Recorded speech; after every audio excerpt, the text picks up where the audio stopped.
আসসালামু আলাইকুম প্রিয় দর্শক, আজকে সোশ্যাল মিডিয়ায় আমি দুটো অডিও ক্লিপ পেলাম। দুটো আসলে পেলাম না, একটা পেলাম ফেসবুকে, একটা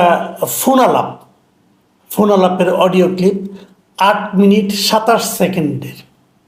সেখানে যুক্তরাষ্ট্র থেকে একজন তানভীর নামে একটা ছেলে, উনি সাবেক প্রধানমন্ত্রী শেখ হাসিনার সঙ্গে কথা বলছেন। এটা 8 মিনিট 27 সেকেন্ডের। নানা রকম কথাবার্তা, নেত্রীর প্রতি তানভীরের যে আনুগত্য, বারবার আপা আপা করছিলেন, এবং এরকম একটা কলেম পেলাম। এটা সোশ্যাল মিডিয়াতে মোটামুটি ভাইরাল হয়ে গেছে। আমার ধারণা আপনারাও শুনেছেন। তো সেটা নিয়ে আমি বেশি লম্বা আলাপ করব না।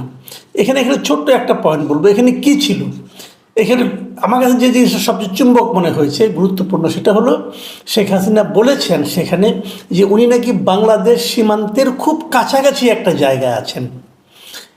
কেন কাছাকাছি জায়গায় আছেন? যেন দরকার পড়লেই বাংলাদেশে ঢুকে পড়তে পারেন। তো আমি এই জায়গাটাতে আমার কাছে উনি উনি বলেছেন, এটা ওনার কণ্ঠ শুনে তো আমার আর অচেনা নয়। বাংলাদেশের সব মানুষই শেখ হাসিনার কণ্ঠ চেনেন, এবং সেই কণ্ঠেরই কথা একদম। এবং উনি এটা বলেছেন, আমি এটা শুনে একটু আমি ঠিক বুঝতে পারছিলাম না এ কারণে যে আজকাল যে বিজ্ঞানের যুগ, তো বাংলাদেশে ঢুকে পড়তে হলে সীমান্তের কাছাকাছি থাকতে হবে কেন? উনি তো হেঁটে ঢুকবেন না, অথবা রিক্সায় করে ঢুকবেন না, গাড়িতে করে ঢুকবেন না, উনি প্লেন দিয়ে আসবেন। তো কাছাকাছি মানে কি? তো এটা নিয়ে আমি এর চেয়ে বেশি কিছু আলোচনা করবো না, কেবল একটু কি বললাম যে সীমান্তের কাছাকাছি আছেন, যেন দরকার হলে ঢুকে পড়তে পারেন। আর দ্বিতীয় যে ফোনালাপের কথা বলছি, এখানেও একজন যুবকের সঙ্গে, উনি সম্ভবত ওই যুক্তরাষ্ট্রেই থাকেন অথবা ইউরোপের যুক্তরাষ্ট্রেই থাকেন, বোঝা গেল যেটা। সেই ক্লিপে পুরোটাতে তার নামটা কোথাও বলা হয়নি। উনি যুক্তরাষ্ট্রে থাকেন, এটা বোঝা গেছে। কারণ আমেরিকা ইলেকশনে কি হবে না হবে, কে জিতলে ওনাদের সুবিধা হবে, এগুলো উনি বলেছেন। এই ফোনালাপের দৈর্ঘ্য হলো 21 মিনিট 22 সেকেন্ড, অনেক বড়। দ্বিতীয় ফোনালাপ থেকে আমি পুরোটা তো দেওয়া সম্ভব না, তো আমি কিছু কিছু জায়গায় কিছু চুম্বক কথা আপনাদেরকে একটু শোনাতে চাই। উনি কি বলেছেন, উনি যে কথাগুলো এখানে বলেছেন বেসিক্যালি, তার মধ্যে মূল কথা হলো উনি বলেছেন, দাবি করেছেন যে আমি তো পদত্যাগ করি নাই, যে সংবিধান অনুযায়ী পদত্যাগ তো হয় নাই। এটা সংবিধান অনুযায়ী উনি একটা পদত্যাগ হয় নাই। এবং উনি বলেছেন যে একটা পরিকল্পনা তার ছিল 5 তারিখে যে উনি একটা স্পিচ দিবেন পাবলিকলি, এবং তারপর রাষ্ট্রপতির কাছে যাবেন, যে পদত্যাগপত্র দিয়ে আসবেন। এটা একটা ওনার প্ল্যান ছিল। কিন্তু সেই প্ল্যানটা আর হয় নাই, কারণ যখন উনি জানতে পারলেন তার গণভবনের দিকে প্রচুর লোক আসতেছে, তখন উনি যদি গুলি করতেন তাহলে হয়তো লাশের স্তূপ হয়ে যেত। উনি লাশের স্তূপ দেখতে চান নাই বলে তড়িঘড়ি করে চলে আসছেন। ওখান থেকে, বনভবন থেকে উনি হেলিকপ্টার করে বেরিয়ে গেছেন। এই হলো ওনার বক্তব্য, যে কারণে উনি পদত্যাগ করেন নাই।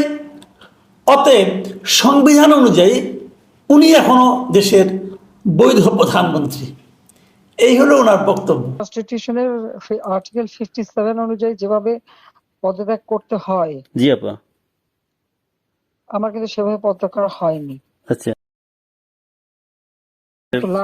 লাস্ট হলে আমি ক্ষমতা থাকতে চাই না, কিন্তু যখন আমার একটা সিচুয়েশন হয়ে গেল যে আমার সিকিউরিটি যাওয়া থ্রু এগুলো বাধ্য হয়ে, তখন আমাকে সরে যেতে হলো গণভবন থেকে, যার ফলে আমার বঙ্গভবনে যে মহামান্য রাষ্ট্রপতির কাছে আমার পদত্যাগপত্র জমা আমি দেইনি। জি আপা। কাজে আমার কিন্তু পদত্যাগ হয়নি। আমি কিন্তু এখনো বাংলাদেশের constitutional prime minister. Elected prime minister. জি আপা। এবং এই যে ইউনূস সাহেব সরকার চালাচ্ছেন, এটা একটা ইল্লিগাল সরকার, এবং এই ইল্লিগাল সরকার এসেই তার পাসপোর্ট বাতিল করেছে। এই ইল্লিগাল সরকার একটা নোটিশের মাধ্যমে দেশের এত এত নির্বাচিত জনপ্রতিনিধিকে বাতিল করে দিয়েছে। এইসব ওনারা ভুল করেছেন এবং এটা অন্যায় করেছেন। এটার বিচার উনি পারলে করবেন। এই হলো গিয়ে মূল কথা ওনার একটা জায়গায়। আরেকটা পয়েন্ট উনি বলেছেন যে এই যে কাজগুলো যে হয়েছে, এই যে অভ্যুত্থানটা হয়েছে, এটা আসলে ইউনূস সাহেব করিয়েছেন। এবং নিজের দুর্নীতিকে ঢাকা দিতে, চাপা দিতে উনি এই কাজটা করিয়েছেন। এবং ওরা এই কথার পেছনে ওনারা একটু যুক্তি দিয়েছেন। যুক্তি হলো এই যে ইউনূস সাহেবের একটা মামলার ডেট নাকি রায় ঘোষণার ডেট ছিল 6 তারিখে, সেখানে উনি দোষী সাব্যস্ত হতেন এবং সেটাকে ঢাকার জন্য 6 তারিখে তাদের যে প্রোগ্রামটা ছিল ছাত্রদের, সেই প্রোগ্রামটাকে একদিন এগিয়ে আনা হয়েছে যাতে নাকি ওইটার ঘোষণা না হতে পারে, এবং এগিয়ে এনে তারা এই কাজগুলো করেছে। এই হলো ওনার বক্তব্য। কেন 5 তারিখে তারা এগিয়ে আনলো, এই ব্যাখ্যাটা শেখ হাসিনা দিয়েছেন। লাগে তার তার একটা ভার্ডিক্ট ছিল জি আপা। মামলার 6 তারিখে জি আপা। আগস্ট, জি আপা।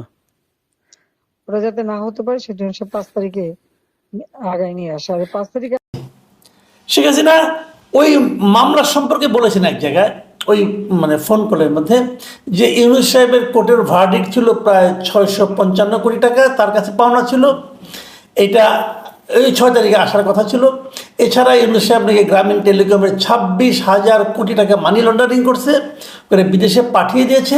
এটা নাকি অডিট রিপোর্টে ধরাও পড়ছে। তো এইগুলি থেকে নিজেকে বাঁচার জন্য উনি এই অভ্যুত্থানটা ঘটিয়েছেন। আর গ্রামীণ ব্যাংকের এ পর্যন্ত যে টাকা 26,000 কোটি টাকা সে মানি লন্ডারিং করে বিদেশে নিয়ে যাচ্ছে, এটা অডিট রিপোর্টে বের হয়েছে। ও জি আপা। জি। ওই ওই ওই ভার্ডিক্ট গুলি মানে ওটার উপরে তার বিরুদ্ধে কেস, এবং সে কিন্তু এই জন্য 6 তারিখের জায়গায় 5 তারিখে নিয়ে আসলো। আমি বিষয়টা উনি যেটা বলেছেন তো এই বিষয়গুলো না আমার কাছে খুব কনফিউজিং মনে হয় এরকমভাবে উনি বারবার সংবিধানের কথা বলছেন যে সংবিধানেতে এভাবে পদত্যাগ হয় না, আমি তো পদত্যাগ করি নাই। আবার উনি সংবিধানে এই কথাও বলেছেন যে পার্লামেন্টারি সিস্টেম হচ্ছে, যদি প্রধানমন্ত্রী পদত্যাগ করেও তাও বাইরের কেউ এসে প্রধানমন্ত্রী হতে পারবে না, এই সংসদ থেকে আরেকজনকে হতে হবে, সংখ্যাগরিষ্ঠ কাউকে। সেই হিসেবে ইউনূস সাহেবের প্রধানমন্ত্রিত্ব এটা ধোপে টিকবে না এবং অবৈধ হবে। জি। পার্লামেন্টারি সিস্টেমের নিয়ম হচ্ছে যে আমি যদি রেজিগনেশন সাবমিটও করি, যতক্ষণ পর্যন্ত মেম্বার্স অফ পার্লামেন্টের ভিতর থেকে মেজরিটি অন্য কেউ যদি মানে জি। অনুমোদন পায় তাহলে সে হবে প্রাইম মিনিস্টার। জি। আর মানে এইগুলি বলতে যে উনি বারবার কিন্তু সংবিধানের অজুহাত এনেছেন। তো আমার প্রশ্ন হলো, ভাই এই সংবিধানটা বানাইছে কি? এটা তো আপনার আদেশে বর্ণনা করা হয়েছে। আমি আপনাকে বললাম যে আমি এই বাড়ির মালিক, তো বললো তুমি কীভাবে এই বাড়ির মালিক? আমি বললাম এই যে সংবিধান দেখেন, এটার আলোকে এটাতে বলা হয়েছে আমি এই বাড়ির মালিক থাকবো। তো তারপরে তো আপনি আমাকে প্রশ্ন করবেন এই সংবিধানটা বানাইছে কে? আমি বললাম কেন, আমি বানাইছি। এখন আমার বানানো সংবিধানে কি বলা হয়েছে এটা কি অজুহাত হিসেবে আপনি খাটাতে পারবেন? এই সংবিধান তো উনি উনার ইচ্ছা মতো বানিয়েছেন। যে সংসদে বানিয়েছে, এই সংসদের একজন লোক এই সংবিধান অনুযায়ী উনার ইচ্ছার বিরুদ্ধে যেতে পারত? এই সংবিধানই তাকে যাওয়ার কোনো সুযোগ দেয় নাই। তো এটা কেমন সংবিধান হয়ে গেল? যাও, তবু এটা বলে উনি এক ধরনের মানসিক তৃপ্তি পাওয়ার হয়তো চেষ্টা করেছেন। আরেকটা কথা যেটা বলা দরকার, উনি বলেছেন এক জায়গায় যে যে মার্ডারগুলি হয়েছে, এই একটা মার্ডারও নাকি পুলিশের গুলিতে হয় নাই, এটা ওনার বক্তব্য। এবং ওনাদের এই যে মুভমেন্ট ছিল স্টুডেন্টদের, এই মুভমেন্টের ভেতর থেকে এই কিলিংগুলি হয়েছে, এবং ওখানে নাকি কিলিং এজেন্ট ছিল, ওখানে নাকি প্রচুর লোক ছিল যারা নাকি ছেলেরা বোরখা পরে আসছিল এই কিলিংগুলি করার জন্য।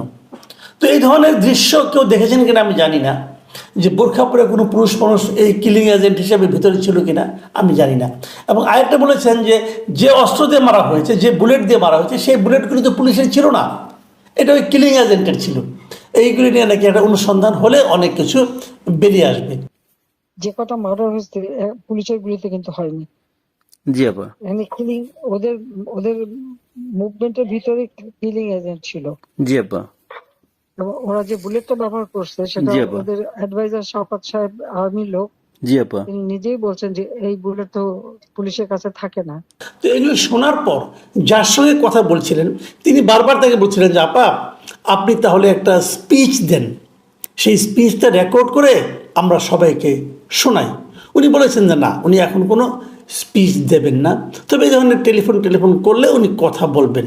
ঠিক আছে? জি আপা, আচ্ছা দোয়া করেন আপা, আপনার সহযোগিতা থাকবে, আর আপনি একটা হ্যাঁ। স্পিচ দিয়েন যখন আমরা করবো, আর প্রোগ্রাম করবো।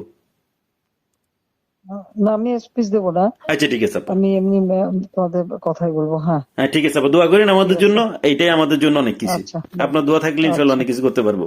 হ্যাঁ হ্যাঁ, শিওর ওকে শিওর। আপা, ওকে, আসসালামু আলাইকুম। আচ্ছা, আসসালামু আলাইকুম আপা। সালাম। এই আপনারা যদি ডিটেলটা শুনেন, এই 22 মিনিট 21 মিনিটের যে এইটা, এই ভিডিওটা, এই অডিও ক্লিপটা, তাহলে আপনি বুঝতে পারবেন। তো এখানে আমার কয়েকটা কথাগুলো হলো যে এইগুলো বলার মাধ্যমে উনি কিন্তু বেশ প্রায় 1 মাস পরে মুখ খুললেন। 1 মাস পরে মুখ খোলার মাধ্যমে আসলে কি হচ্ছে, দুটো জিনিস। একটা হলো উনি সীমান্তের কাছাকাছি চলে এসেছেন, আরেকটা হলো নিজের অবস্থানের উনি একটা লজিক্যাল ব্যাখ্যা দাঁড় করানোর চেষ্টা করছেন। সেই ব্যাখ্যা কতটুকু গ্রহণ হবে না হবে, সাধারণ মানুষ মানবে কি মানবে না, সেটা অন্য প্রসঙ্গ। কিন্তু এটা কিন্তু ঠিক, তার দলের লোকেরা কিন্তু এই ব্যাখ্যাগুলো গ্রহণ করবে, এবং এই ব্যাখ্যাগুলো গ্রহণ করার মাধ্যমে তার দল আবার নতুন করে গড়ে ওঠার চেষ্টা করবে। এবং তাহলে কি দাঁড়াবে দেশের অবস্থাটা? আওয়ামী লীগ তো বড় দল ছিল, আওয়ামী লীগ তো একদম ছোট দল না। আওয়ামী লীগের অনেক কর্মী সমর্থক এখনও ওই দেশে আছেন, তারা এগুলি শুনবেন, আবার নিজেরা এক ধরনের লজিক খুঁজে পাবেন রাজনীতি করার, এবং ধীরে ধীরে এক ধরনের পরিবেশ গড়ে উঠবে। এই যে জিনিস গড়ে উঠবে সামনের দিনগুলোতে, এটা কি আমাদের এই দেশের জন্য সামনের দিনগুলোতে কি হবে? তারা কি নিয়মতান্ত্রিক পদ্ধতিতে অগ্রসর হবে, নাকি অন্য কোনোভাবে দেশের মধ্যে একটা আপনার অশান্তি অথবা হইচই তৈরি করার জন্য তারা সক্রিয় হবে? একটা কথা মাথায় রাখবেন, গত 16 বছরে সবচেয়ে বেশি অর্থ উপার্জন করেছে কিন্তু আওয়ামী লীগের লোকেরা, এবং সেই অর্থের তো একটা গরম আছে, কিন্তু অর্থের কিছু ভূমিকাও আছে সোসাইটিতে। সেগুলো যদি একসঙ্গে কার্যকর হতে থাকে, তাহলে যে পরিস্থিতির উদ্ভব হতে পারে, সেই পরিস্থিতি মোকাবেলার জন্য প্রস্তুতি, মানসিক, শারীরিক এবং আর্থিক প্রস্তুতি অথবা বুদ্ধিভিত্তিক প্রস্তুতি আমাদের এই অন্তর্বর্তীকালীন সরকারের আছে কি? অথবা অন্য যে রাজনৈতিক দলগুলো দেশে এখন বিরাজ করছে, তাদের